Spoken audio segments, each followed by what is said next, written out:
Coming up, we have the Chicago market manager for KOVAL Distillery, Mitch Conti, here today, you guys. Yes! Woo-hoo! But before we get into that, let's look at some headlines this week. Vermont Senator Bernie Sanders has announced his candidacy for the 2020 presidential election. The announcement was made via a fight between your friends on Twitter. A 19-year-old boy has built himself a prosthetic arm out of Legos, which is incredible. But what's even more incredible is that after he met his deductible, he was able to get the Legos from Blue Cross Blue Shield for only $100,000. Payless Shoe Source will reportedly be closing all of its U.S. stores because, according to a report, consumers prefer to pay more. Justice Ruth Bader Ginsburg has returned to the bench after undergoing surgery in December, but I don't know, you guys, something looks different about her to me. A 5.5-foot-long whale penis sold at auction for $6,000. The owner described the penis as gently used. Elon Musk has announced that eventually flights to Mars will cost less than $500,000, and you guys know what that means, that maybe if we all pitch in, we can finally send him there once and for all. So this month for our main story, we're going to be taking a deep dive into the Green New Deal. It's a deal that's so new and so green, you might confuse it with a young banana. Now, what exactly is the Green New Deal? Today, it refers to a variety of policies aimed at curbing environmental catastrophe, improving the economy for the American people, and getting rid of plastic straws once and for all. Now, basically, it's an umbrella term that will encompass many laws, just like the original New Deal, which was put into action by our hottest white president, FDR. It's just a fact. He puts the D in FDR. Now, specific legislation isn't written yet for the Green New Deal, or as I like to call it, the GND. And it is very much still up for debate, but proponents of the deal agree that it needs to include the following major types of legislation: removing carbon from the economy and transitioning to clean and renewable energy, public investments into green jobs and a federal jobs guarantee, protections for people and communities who are and will be affected most by climate change, and for real, getting rid of plastic straws. They gotta go, you guys. At least use the compostable kind where they like break down and not those paper ones, because you know you get like one draw out of them and it just turns into like pulp in your mouth. No one wants that. We just want to drink our drinks. That's the main thing the Green New Deal is doing, you guys. Are you following me? It's like that's where we're at. So why are we talking about making these kinds of changes? Well, in October of 2018, the Intergovernmental Panel on Climate Change, or as I like to call it, the IPCC, issued the latest report on climate change, and woo boy, was that one a doozy. I mean, this fiery end is right around the corner. We got like T-minus no time left. We might never know if Tom Holland's Spider-Man comes back to life in the next Avengers movie. Oh, wait. What just happened? Yeah, what did just happen, Peter? I thought you were dust, and now you're not. It's just fine. The trailer drops, and it's fine. The next Avengers movie hasn't even come out, and it's fine. We know what happens. Why do we even go see movies anymore? So this is the things the Green New Deal is going to be working on, you guys. So you understand what I'm saying. The report indicates that the disastrous effects of climate change are coming sooner than previously anticipated and predicts devastating consequences for the economy if significant measures aren't taken soon. But don't ask me. Let's talk to our senior climate change correspondent, Brittany Bookbinder. Brittany, everybody. Hey. Hi, Brittany. Thank you. So, Brittany, what are the main takeaways from the IPCC report? Well, Maggie, the Earth is waging a war against humanity, and we need to fight for our lives. Wait, what are you talking about? Well, haven't you heard? The Earth's brutal plan of attack, Operation Climate Change, is in full swing. That was in the report? Yeah. The IPCC report shows that if the temperature rises, the environment will become more deadly. And while we used to think we were safe letting the global temperature rise by 2 degrees Celsius, it turns out that anything higher than 1.5 degrees will result in a far greater risk of droughts, flooding, extreme heat, and the extinction of coral reefs. Basically, the planet is willing to suicide bomb itself in order to take humanity down with it. No, I think you're kind of misunderstanding this, Brittany. The Earth doesn't want to kill us. We caused the increase with fossil fuels. This is no time to point fingers, Maggie. This is the time to fight. What are you doing, Brittany? I'm fighting, Maggie. I'm fighting back. If we band together, we can do it. Oh, that's why you're dressed as Rosie the Riveter. What? No, I just like to keep my hair out of my face. Okay. Maggie, yeah. If the Earth succeeds in raising more than 1.5 degrees, we're looking at $50 trillion in damage and poverty and rapid evacuation for hundreds of millions of people. Yeah, that would be really bad. You think, Maggie? Yeah, so that's why I'm out here on the front lines, punching the atmosphere into submission. And while I'm doing that, the Green New Deal can fight on the home front. Yeah, I was wondering when the Green New Deal was going to fit into all of this. Yeah, it fits in, Maggie. Fits in real nice. The Green New Deal is going to stone cold Steve Austin the Earth back into submission. By enacting industrial policies, the government can invest in time-tested sustainable energy, research for new sustainable sources, and green jobs. Wait, hang on. You want the government to step in and control industry? I mean, Brittany, that's not how capitalism works, so I'm pretty sure just conservatives are not going to like if we do something like that. Oh, that's like so crazy, Maggie, because currently the U.S. spends about $20 billion annually on subsidies for the fossil fuel industry. So if we invested that money into clean energy like wind and solar, we would actually save money. Oh my, what is that? What is that noise? Oh God, I'm so sorry. You know what, I hooked up my thermometer to an air raid siren. Just means the temperature went up by a percentage of a degree. Oh my God, it's horrible. Yeah, come on, Maggie. Will you join the fight? I don't... Fight, Maggie, come on, fight. Join me, Maggie, come on. Come on, we gotta do it together. I'm not doing that. Do you hear the people singing the song of climate change? Maggie, punch with me. Okay. Come on, Maggie. All right, I'll punch with you. you. Yes, USA. Say it with me. Oh, my life. USA. She did it. Wow. That's Brittany Bookbinder, everyone. Now, the idea of the Green New Deal has actually been around since the early 2000s, but then why all of a sudden interest in it now? 3 letters, AOC. Talking about Alexandria Ocasio-Cortez, the freshman Congress member and owner of a very suspicious blazer. She is credited with being the spark that made the Green New Deal, in a word, #lit. It was a key part of her platform that allowed her to defeat the white guy by a landslide in the 2018 primary. And since then, support for the Green New Deal has skyrocketed, even becoming a sort of battle cry for our nation's young people. Ugh, millennials. So entitled to a livable planet and working social programs. Who raised you? Get it. These kids did what every kid dreams of. They demanded a committee. In November, a coalition of scrappy youngsters organizing around the Green New Deal protested outside of Nancy Pelosi's office. They call themselves the Sunrise Movement. And fun fact, the Sunrise Movement is also what Ruth Bader Ginsburg calls her morning workout. Gotta stay limber, gotta not die. Then brand new Congresswoman AOC. Thank you, but we did that was earlier. Thanks. Alexandria Ocasio-Cortez attended the sit-in, and that's where she popped the question and proposed a select committee to work out the legislation. Now, by December, 40 whole members of Congress signed on to support the committee. 40. I mean, that's how old Steve Carell was when he lost his virginity, so I think we're doing pretty good.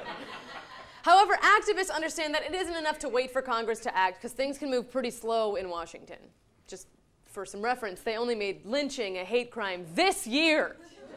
And it's February right now. Now, the Sunrise Movement is working to make the Green New Deal a top issue in the 2020 election. They're buoyed by the fact that the proposed economic measures of the Green New Deal are likely to draw, and I hope I'm saying this word right, bipartisan support? The promise of jobs appeals to workers in red states, and polling for a green jobs program shows wide support amongst voters in both parties. Kind of. Not really. Not everyone is on board. So what are the arguments against the Green New Deal? For more on that, let's welcome our senior conservative correspondent, Wen Powers. Wen, everybody. Wen, I'm so sorry for the mess. Thank you. Happy to be here, Maggie. Of course. And thank you for the opportunity to talk about Alexandria Ocasio-Cortez. Oh, wow. That was quite the pronunciation. Yeah, I say her name a lot. Some people would probably say too much. Who says that? My wife. What? Now, honestly, Maggie, how can I stay silent about this woman? I mean, she is a monster. I mean, look at this.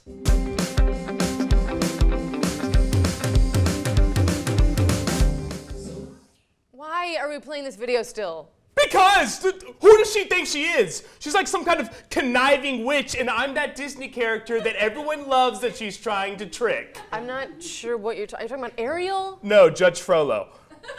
All right. Look, what about her policies? She seems to be making a pretty big splash in Congress. Well, yes, Maggie, she is actually responsible for a big shift in what we call the Overton window. And what's that? Well, the Overton window is the set of ideas that you can allow in the public discourse. By making more extreme ideas mainstream, you shift where the reasonable center is. For example, Republicans can no longer run on being against gay marriage. Or, for example, we all loved Anne Hathaway. Then we hated her for some reason for a while there, and now everyone's back on board with Anne Hathaway again. All right, wait. So how does this all relate to the Green New Deal? Well, because of Alexandria Ocasio-Cortez, the Overton window for climate change has shifted from ride a bike once in a while to actually doing something, which is pretty scary for me. But how is that scary? I mean, what are the reasons we shouldn't? Well, I believe Republican powerhouse and fraternity pledge class president Tucker Carlson said it best. How well is wind power going to heat your house when it's 30 below? Powerful stuff. No, that doesn't make sense. That's not how it works. The wind power would just power the same kind of heaters that already exist. Maggie, wind is cold. How is it supposed to warm you? That's like saying solar power can work your air conditioner. It can definitely do that. Besides, it's a lot of crap anyways. I mean, if the planet is getting warmer, how is this glass of water so cold? Room temperature, okay. How is that all you have to argue? Is that the only thing you have for this? It's not all I have, Maggie. I also have this. No, turn it off. No. When? Why do you keep playing that video? Now you just sound like my wife. When powers, everybody. Get him out of here. Now, I gotta say, Republicans aren't the only ones standing in the way of the Green New Deal. Some of its biggest detractors are likely to be establishment Democrats, or as we sometimes now call them, Republicans. I mean, establishment Democrats are kind of like your parents when they type a full name as a reply in a comment. They're really trying, but they don't get it, and it shows, and it's ruining everything. They also tend to be more interested in preserving the status quo than responding to the needs of their constituents, like Joe Manchin taking money from fossil fuel, or Chuck Schumer taking money from fossil fuel, or the entire DNC taking money from fossil fuel. So if I'm following this correctly, the GND is bipartisan in that it appeals to both Democrats and Republican voters, but it's facing opposition from both Democratic and Republican lawmakers, so I guess it's also nigh-partisan. But it's clear that with this dumb bickering, the only thing that we're going to get is slow, incremental change, and that's not going to squeeze into the limited window of time that humanity has to deal with this climate disaster, which, by the way, is 12 years. And if that seems like a long time, Iron Man came out 11 years ago. Now, there's a chance for real, actual change. But what would that change look like? Well, the short answer is it depends who you ask. Some want to limit the scope of the Green New Deal, while groups like Justice Democrats and the Green Party want it to include policies like increased rights for workers, Medicare for all, paid family leave, and federally funded preschool and college. But that could make us into a socialist hellscape, not unlike the broken, ruined countries of Norway and Sweden, where, and I'm being serious, they pick up litter and exercise at the same time.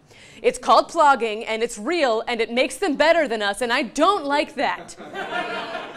For more on what the Green New Deal could mean for you, let's take a look at this rare glimpse into the future with time-traveling correspondent Brian Gartland. Brian, everybody, hello. Hi, Brian, welcome. Hey.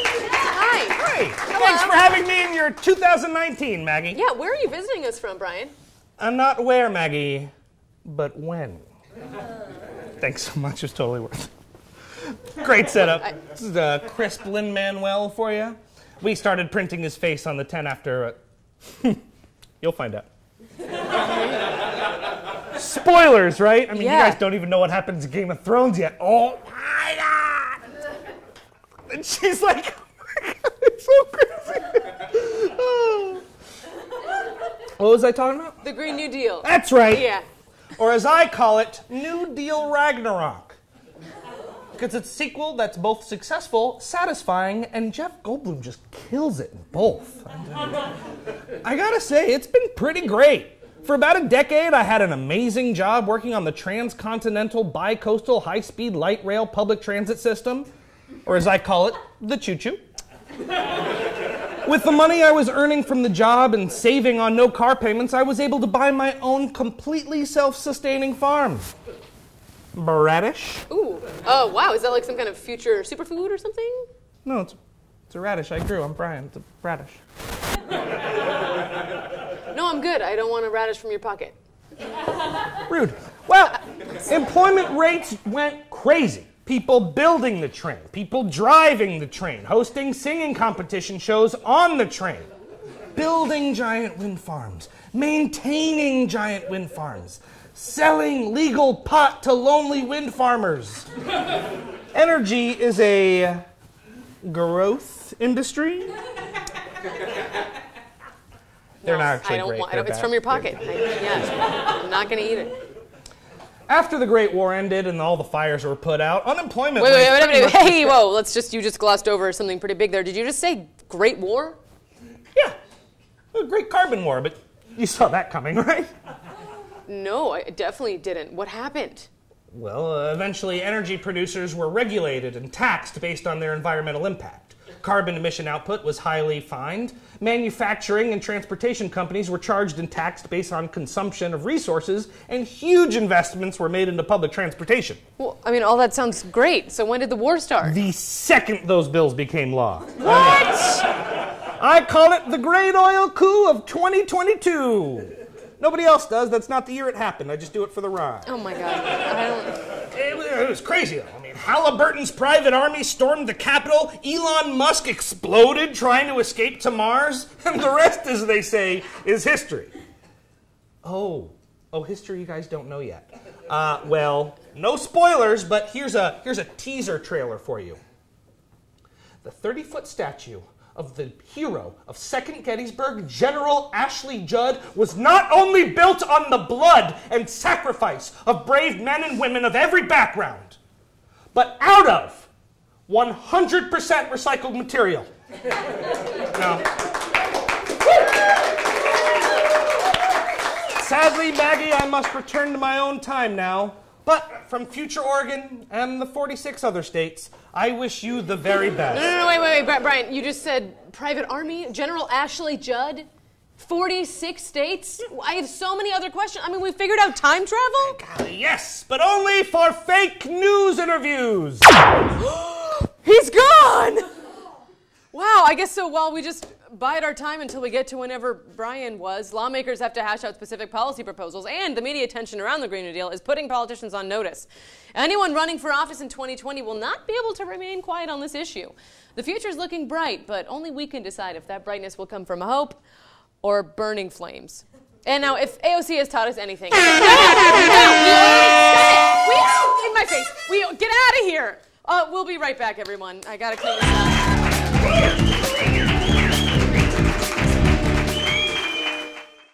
Dry skin? Not anymore. With our new moisturizing gel, you can discover radiant skin like never before. This revolutionary new formula uses literally just water to give your skin the maximum moisture it needs. Lock in moisture for supple, hydrated skin.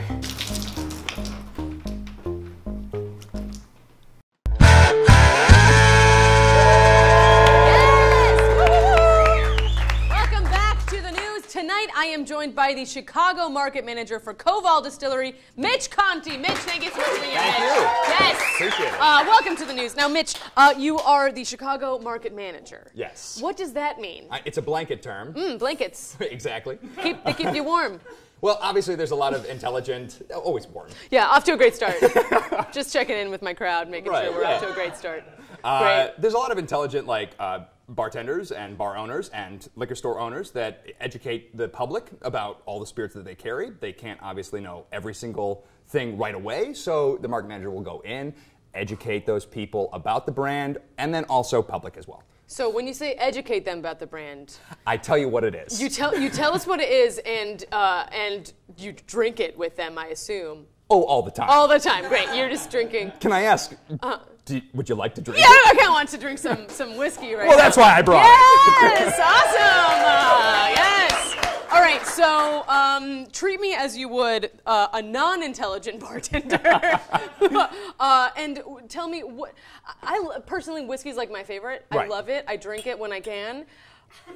Which is rarely, because this is what I do for a living and I'm very poor. But I don't know how to drink it. You know, I see videos of old Scottish men who know what they're doing and they put their nose in the glass. Yeah, I mean, you would smell it. Okay, okay. Right, and so this is what we're drinking is our rye, right? And to be a rye whiskey, you got to have 51% rye grain in your mash bill. Okay. Right now, that's what booze is made out of, right? Grains, fruits, right? So with this, we have taken all rye. And you can smell it. You put your nose in there. And go ahead and put your nose in there. Just put your nose right in, right? And you get a little bit of spice, a lot of sweetness, right? The color comes from all the barrel time that the rye-based spirit spends, right? So we do 30-gallon barrels from the barrel mill in Minnesota, right? So it's New American oak. All the rye that we source is from, all the grains that we source are brought in from a 150-mile radius of Chicago. So we're using Midwestern Chicago grains, all 100% organic, 100% kosher. Right? And essentially, we're trying to give you the breadbasket of America, right? We take the Midwestern spirit and we elevate that, right? Incredible. So and KOVAL, give them a round of applause. I can hear you guys if you want to. Yes. And KOVAL specifically is also correct me if I'm wrong, you're the first distillery in Chicago since Prohibition somehow, right? Yes. So temperance started in like 1850, right? So that's like 70 years prior to when Prohibition actually came in. Cool. Those laws that Prohibition had went until 2008, when our founder and president, Sonnet Beernecker-Hart, and her husband, Robert Beernecker, our master distiller, decided to move to Chicago and open up a distillery because why not? So it's Chicago. We like alcohol here. Exactly. But you couldn't make alcohol here. Right. So Sonnet, she goes down to Springfield. She stands on the Senate floor. She speaks to the legislator, and she gets them to repeal the Prohibition-era laws. She then helps rewrite the laws to attain a craft distiller's license, and that allowed us to be the first distillery in Chicago since Prohibition. And let's give it up for Sonnet now. Yes. So I want to say now then to Sonnet. To Sonnet, yeah, sure. Thank you. Great. Okay. Just give me. That's so good. And it's smooth. It's so good. It's so smooth. So it's not your grandpa's rye, right? It's not going to like kill your taste buds right away, and everyone's palate is different. So every spirit you taste is going to tell you different things. This is very easy, very bright. You get all the spice, the pepper that rye grain gives you, but then it's more buttery, more smooth. Yeah, very a little smoky. Yeah. I'm getting a little smoke in there. That's that barrel. I did it. You did it. I did a tasting. You did All right, great. so this is the KOVAL Rye right here. This is the rye. What is this one right here? We've got the cranberry gin liqueur. Liqueur, that's right. So we take our dry gin recipe, which is 13 different types of botanicals, juniper, cardamom. Okay, I'm just gonna quick. Yeah. Go ahead. No, you talk. I'll drink. It's good. Cardamom pod. So essentially, with our dry gin, we take that recipe. After that has been distilled, we take cranberries from Wisconsin and some added sugars, and what we get is something that is sweet, tart, and the finish is gin. Okay. All right. Okay. So you get that beautiful color. Look at it. It's nice and red. I'll hold up for the camera. Great. And it is very much like you get that tartness of the cranberry. Yeah. It's really rich, and it's kind of like that alternative to playing like the aperitivo culture that is now coming really strong into the U.S. Aperitif? Is that what you said? So aperitivos are Do you know what it is? Is it just me? Right? I need to Well, ask. you have aperitifs and you have digestives, right? Yeah, digestif. You have digestives. So after you might be familiar with like Malort. I'm very familiar. As you should. Malort is a digestif, right? You have it after the meal, it settles your stomach, right? Does it? Now, but does it? that is up for discussion. This, however, this is something to open up your palate. The bitterness and the tartness of the cranberry is there to basically entice your taste buds to allow more in, right? Cool. So it's all about opening everything up so that you can then enjoy your meal with like the full preparedness that you are looking for. That's so beautiful. Let's prepare for a meal. All right, right? Oh my God. Oh, it tastes like a Thanksgiving cocktail. Yeah. It's cranberry. You know, you can't help You get that cranberry. I mean, Yeah. Thanksgiving, winter is like really where it shines. I mean, it's Yeah. only been around since October, but because of the popularity, we've actually started to extend it all year. So it's available whenever you'd like, and with a little Prosecco, a little sparkling wine. Ooh, right? I can imagine that. A little couple ice cubes, and a nice Yeah, I big could thick get wine on glass. board. You could drink that all summer, I think, too. So. Mitch, I hope you'll stick around for a little bit more. Oh, but I will. thank you. We'll be right back with more Mitch Conti from Chicago, KOVAL Distillery.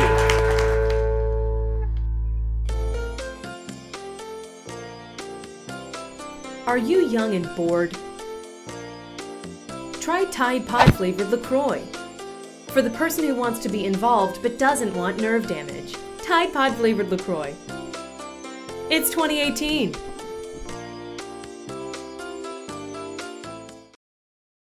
And here is your asterisk of the week. But I want to do it faster. I could do the wall over a longer period of time. I didn't need to do this, but I'd rather do it much faster.